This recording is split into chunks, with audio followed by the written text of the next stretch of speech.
India Legal presents Courts Roundup.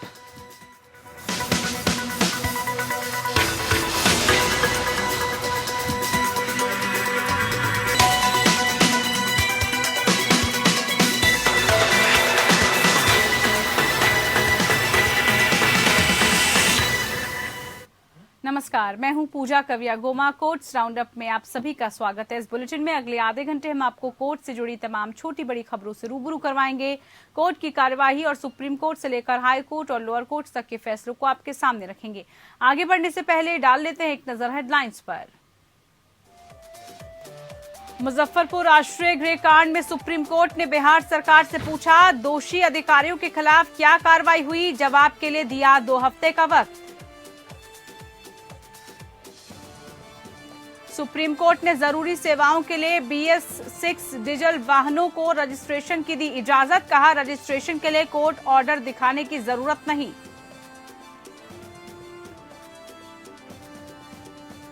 चिकित्सा लापरवाही पर सुप्रीम कोर्ट ने इलाहाबाद हाई कोर्ट का आदेश किया रद्द। कहा, डॉक्टरों को सुने बिना मुआवजे पर फैसला ना हो।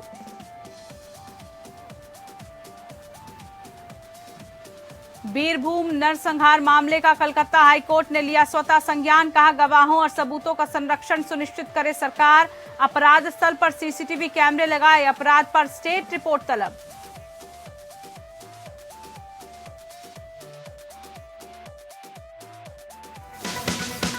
India Legal presents Courts Roundup.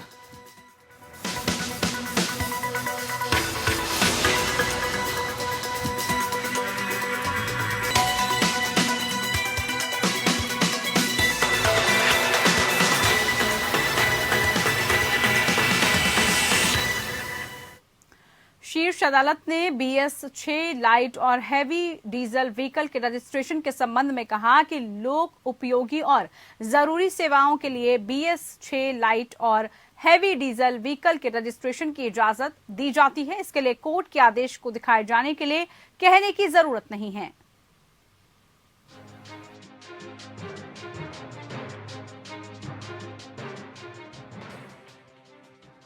Supreme court ने BS6 वाहनों पर अहम फैसला दिया है। सुप्रीम कोर्ट ने सार्वजनिक उपयोगिता और आवश्यक सेवाओं के लिए इस्तेमाल होने वाले BS6 हल्के और भारी डीजल वाहनों के पंजीकरण की इजाजत दे दी है।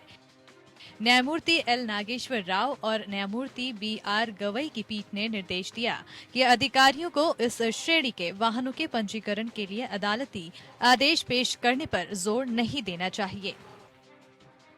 सुप्रीम कोर्ट ने संबंधित अथॉरिटी से कहा कि वो इस कैटेगरी के वाहन जो जरूरी सेवाओं और पब्लिक यूटिलिटी से संबंधित हैं, उसमें BS6 वाले लाइट और भारी डीजल वाहन के रजिस्ट्रेशन के लिए कोर्ट ऑर्डर दिखाने के लिए दबाव नहीं डाला जाना चाहिए। सुप्रीम कोर्ट में MC मेहता बनाम भारत सरकार के मामले में एक याचिका दाखिल कर ऐसे वाहनों के रजिस्ट्रेशन की इजाजत मांगी गई थी। न्यायमित्र के रूप में नियुक्त अधिवक्ता ADN राव की रिपोर्ट पर गौर करने के बाद आदेश पारित किया गया, जिन्होंने अदालत को बताया कि सार्वजनिक उपयोगिता और आवश्यक सेवाओं के लिए उपयोग किए जाने वाले BS6 हल्के और भारी डीजल वाहनों को पंजीकृत करने की अनुमति दी जा सकती है। शीर्ष अदालत ने अनुच्छेद 370 को निरस्त करने के बाद 2019 में लगाए गए कर्फ्यू और इंटरनेट निलंबन के कारण जम्मू कश्मीर में BS4 वाहनों की बिक्री में छूट की मांग करने वाली याचिका पर भी सुनवाई की। पीठ ने आवेदक से राहत के लिए जम्मू कश्मीर उच्च न्यायालय का दरवाजा खटखटाने को कहा। पर्यावरणविद MC मेहता द्वारा दायर जनहित याचिका सहित विभिन्न याचिकाओं पर सुनवाई करते हुए यह आदेश पारित किया गया, जिसमें BS6 डीजल वाहनों के पंजीकरण की अनुमति मांगी गई थी। सुप्रीम कोर्ट ने अनुच्छेद 370 हटाए जाने के बाद 2019 में जम्मू कश्मीर में कर्फ्यू और इंटरनेट के सस्पेंशन के कारण जम्मू कश्मीर में BS4 वाहन की बिक्री पर छूट देने की याचिका पर सुनवाई के दौरान याचिकाकर्ता से कहा कि वो जम्मू कश्मीर हाई कोर्ट का दरवाजा खटखटा सकते हैं। गौरतलब है कि 31 जुलाई 2020 को सुप्रीम कोर्ट ने BS4 वाहन के रजिस्ट्रेशन पर फिलहाल रोक लगा दी थी। सुप्रीम कोर्ट ने कहा था कि कोई भी अथॉरिटी अदालत का फैसला होने तक BS4 मानक वाले वाहनों का रजिस्ट्रेशन नहीं करेगी। सुप्रीम कोर्ट ने 27 मार्च के उस आदेश को वापस ले लिया था जिसमें लॉकडाउन खत्म होने के 10 दिनों बाद तक वाहन बेचने की इजाजत दी थी। सुप्रीम कोर्ट ने साफ किया था कि दिल्ली और एनसीआर में 1 अप्रैल 2020 से सिर्फ BS6 वाहन ही बिकेंगे। Bureau report APN। तो वहीं बिहार के मुजफ्फरपुर समेत दूसरे आश्रय गृह में लड़कियों नाबालिगों के शोषण मामले में सुप्रीम कोर्ट में सुनवाई हुई। इस दौरान सुप्रीम कोर्ट ने बिहार सरकार से 2 हफ्ते में बताने को कहा है उसने लापरवाही बरतने वाले अपने अधिकारियों पर क्या कार्रवाई की। वहीं बिहार सरकार ने सुप्रीम कोर्ट को सूचित किया है कि सीबीआई की सिफारिशों के मुताबिक दोषी अधिकारियों के खिलाफ कार्रवाई की गई है। इस दौरान सीबीआई ने भी अपना पक्ष रखा। सीबीआई ने कहा कि जांच पूरी हो गई है। 19 लोगों को निचली अदालत ने दोषी ठहराया है। मुंबई की संस्था Tata institute of social science की टीम ने मुजफ्फरपुर स्थित बालिका गृह से 21 लड़कियों के साथ यौन शोषण का खुलासा किया था। इसके बाद पुलिस की जांच में ये सामने आया था कि शेल्टर होम से 6 लड़कियां गायब हुई हैं। साल 2013 से साल 2018 के बीच पीड़ित लड़कियां गायब हुई थी। इसके बाद राज्य के समाज कल्याण विभाग ने प्राथमिकी दर्ज कराई। पहले तो मामले में 10 लोगों की गिरफ्तारी हुई। गायब हुई लड़कियों का कोई पुलिस रिकॉर्ड ही नहीं था। इसके बाद मामला सीबीआई के पास पहुंचा। सीबीआई जांच में एक के बाद एक कई चौंकाने वाले खुलासे हुए। सीबीआई जांच में शेल्टर परिसर में हड्डियां बरामद की गई। इस मामले में ब्रिजेश ठाकुर समेत 21 लोगों पर सीबीआई ने चार्जशीट दायर की है। मामले पर पहले पटना हाई कोर्ट ने सुनवाई की। इसके बाद मामला दिल्ली के साकेत कोर्ट जा पहुंचा।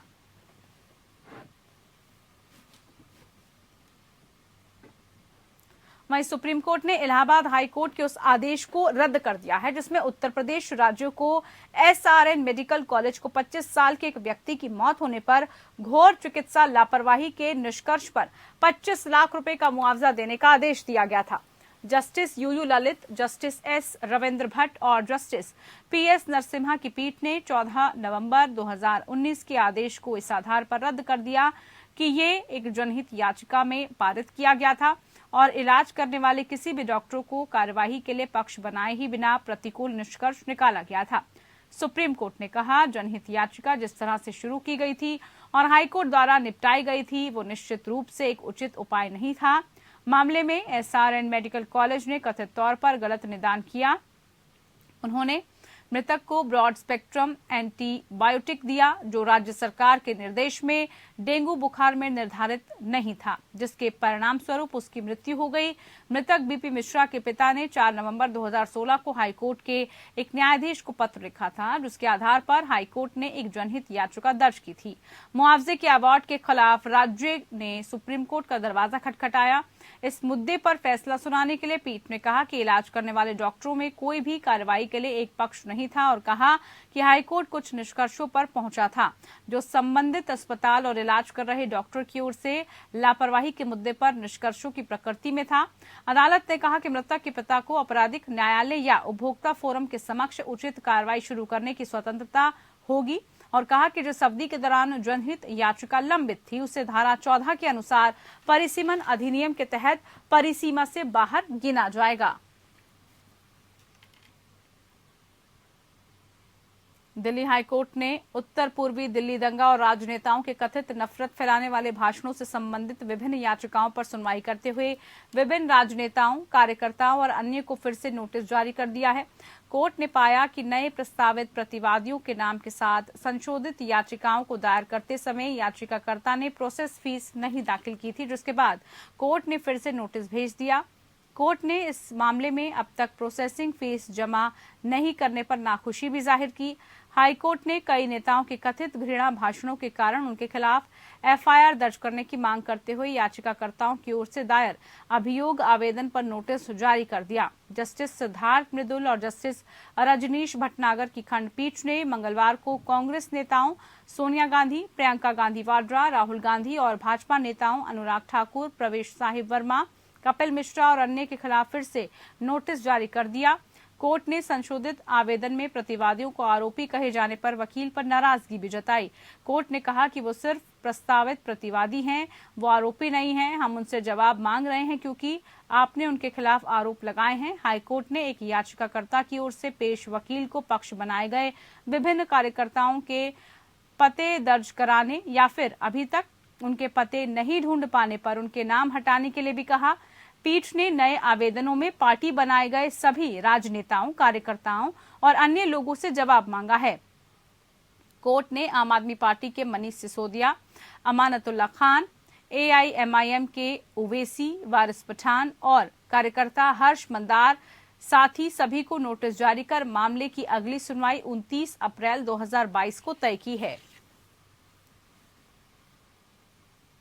दिल्ली हाईकोर्ट ने दोहराया है कि अधीनस्थ न्यायालय स्वयं अवमानना की कार्रवाई शुरू नहीं कर सकता, केवल हाईकोर्ट का संदर्भ दे सकता है। न्यायमूर्ति अनु मल्होत्रा ने नुसरत अली बनाम राज्य एंड अन्य राजीव मित्तल बनाम संजय गोयल और नेविले मेहता बनाम संजय गोयल के साथ साथ न्यायालय अवमानना अधिनियम 1971 की धारा 10, 11 और 15(2) के प्रावधानों में दिल्ली उच्च न्यायालय द्वारा दिए गए निर्णयों पर भरोसा किया। याचिकाकर्ता ने अदालत की अवमानना अधिनियम 1971 की धारा 10 के साथ पठित धारा 12 मेट्रोपॉलिटन मजिस्ट्रेट द्वारा जारी 6 अप्रैल 2021 के नोटिस के तहत प्रतिवादी द्वारा दायर एक शिकायत को खारिज करने की मांग की थी। अधिनियम के 10, 11, 12, 13, 14 और 15 के तहत ट्रायल कोर्ट कार्रवाई नहीं कर सकता। अदालत ने कहा कि प्रतिवादी द्वारा याचिका पर दायर जवाब से ये स्पष्ट हो गया है कि प्रतिवादी ने अवमानना की कार्रवाई के उस पहलू को चुनौती नहीं दी जो उच्च न्यायालय द्वारा शुरू की जानी चाहिए, न कि अधीनस्थ अदालतों द्वारा। कोर्ट ने कहा कि यदि निचली अदालत द्वारा हाईकोर्ट को संदर्भित किया जाता है तो नोटिस को रद्द करना किसी अवमानना कार्रवाई पर कोई टिप्पणी नहीं माना जाएगा। इसके बाद याचिका का निस्तारण किया गया। कलकत्ता हाईकोर्ट ने बीरभूम जिले में रामपुर हाट हिंसा की घटना से संबंधित स्वतः संज्ञान याचिका पर फैसला सुनाते हुए राज्य सरकार को जिला न्यायाधीश पूर्वा भुरदावन की उपस्थिति में अपराध स्थल पर सीसीटीवी कैमरे तुरंत स्थापित करने का निर्देश दिया। कोर्ट ने आगे केंद्रीय फोरेंसिक विज्ञान प्रयोगशाला या CFSL को अपराध स्थल का दौरा करने और बिना किसी देरी को फोरेंसिक जांच के लिए आवश्यक सामग्री एकत्र करने का निर्देश दिया है। बीरभूम जिले की बेगतुई गांव में तृणमूल कांग्रेस के उप पंचायत प्रमुख की कथित हत्या के कुछ ही समय बाद रामपुर हाट में हिंसा भड़क उठी। भीड़ ने कथित तौर पर निवासियों के साथ 10 से 12 घरों को बंद कर दिया और आग लगा दी। अदालत ने पहले इस घटना का स्वतः संज्ञान लिया था। सुनवाई की मुख्य न्यायाधीश प्रकाश श्रीवास्तव और न्यायमूर्ति राजश्री भारद्वाज की पीठ ने कहा कि निष्पक्ष जांच सुनिश्चित करने और घटना के लिए जिम्मेदार लोगों का पता लगाने और कानून की उचित प्रक्रिया का पालन करके पर्याप्त रूप से दंडित करने के लिए स्वतः संज्ञान याचिका दर्ज की गई है। इसके अलावा अदालत ने राज्य के जांच अधिकारियों को 24 मार्च को दोपहर 2 बजे तक अदालत के समक्ष एक रिपोर्ट दाखिल करने का निर्देश दिया, जिसमें मामले की जांच में अब तक किए गए कदमों का खुलासा किया गया। ये भी आदेश दिया गया कि रिपोर्ट में ये खुलासा होना चाहिए कि क्या पीड़ितों के पहले ही समाप्त पोस्टमार्टम की वीडियो रिकॉर्डिंग की गई थी।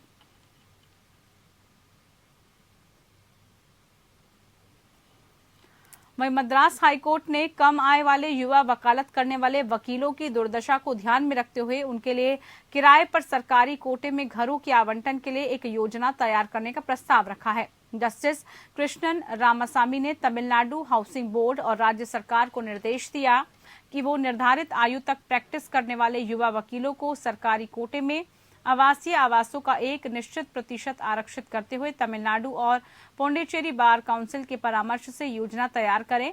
एक विकल्प ये होगा कि संबंधित अधिवक्ता की वित्तीय स्थिति को ध्यान में रखा जाए और उन्हें किराए के आधार पर सीमित वर्षों के लिए आवासीय आवास दिया जाए।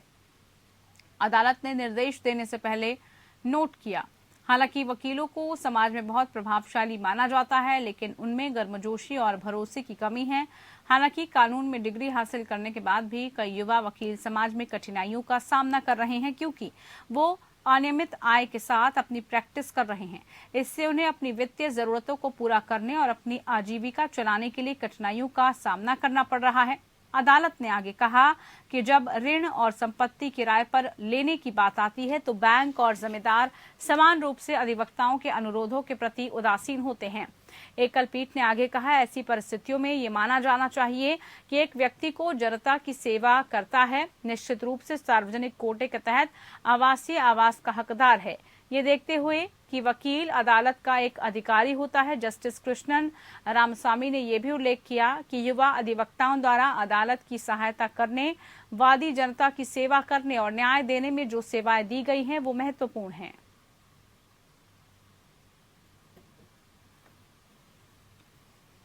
मध्य प्रदेश हाईकोर्ट ने हाल ही में जाति से बाहर शादी करने वाली महिला को पुलिस सुरक्षा का निर्देश दिया।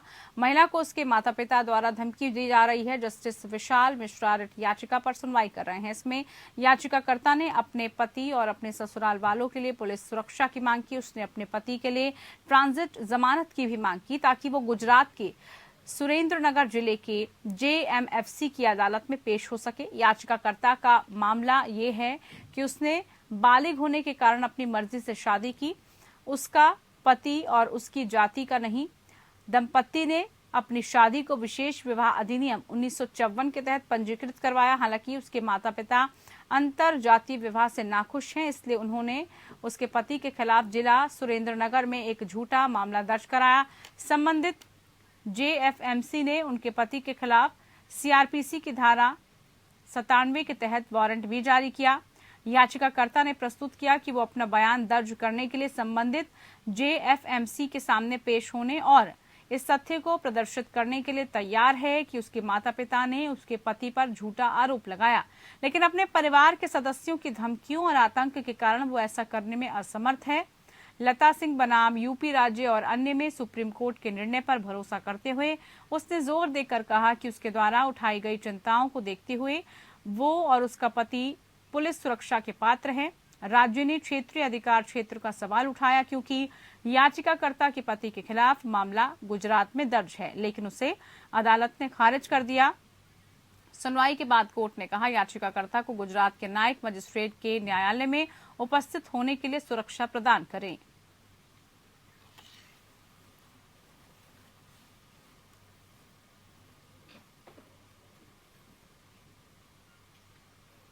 मध्य प्रदेश उच्च न्यायालय ने हाल ही में एक वकील द्वारा दायर एक पुनर्रीक्षण याचिका को खारिज कर दिया, जिस पर बलात्कार के आरोपी मुवक्किलों और अभियुक्ता को पुलिस और अदालतों से भौतिक तथ्यों को छिपाने की सलाह देने का आरोप लगाया गया।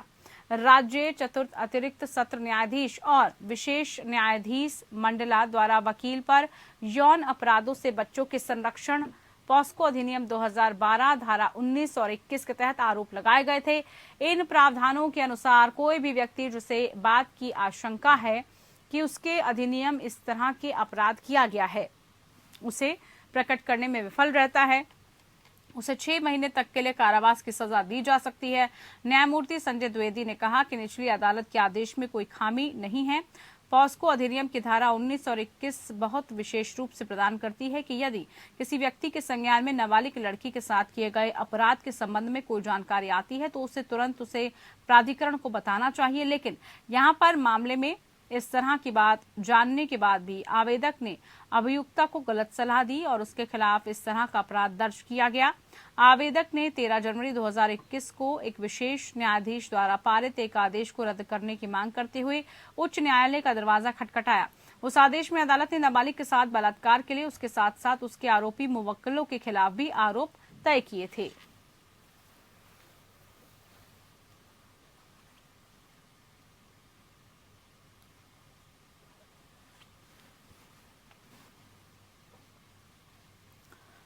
वहीं उत्तर प्रदेश के कुंडा से विधायक रघुराज प्रताप सिंह उर्फ राजा भैया के करीबी और निवर्तमान MLC अक्षय प्रताप सिंह उर्फ गोपाल जी को स्पेशल कोर्ट ने 7 साल जेल की सजा सुनाई है। इसके साथ ही उन पर 10,000 रुपए का जुर्माना भी लगाया गया है।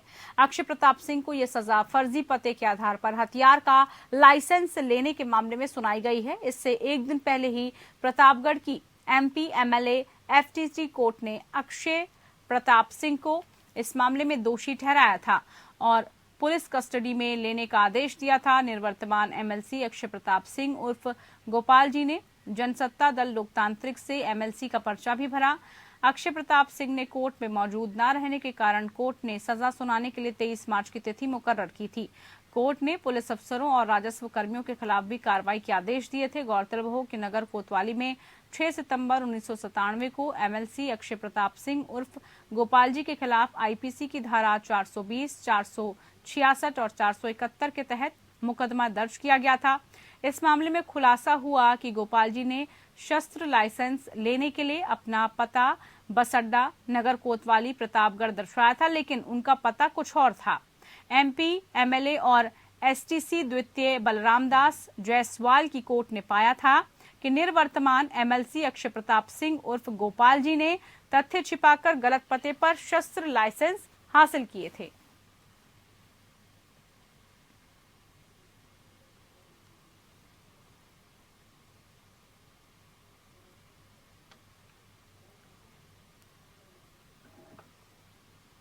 चलिए इसी के साथ कोर्ट्स राउंडअप में फिलहाल के लिए इतना ही। नमस्कार। India Legal presents Courts Roundup.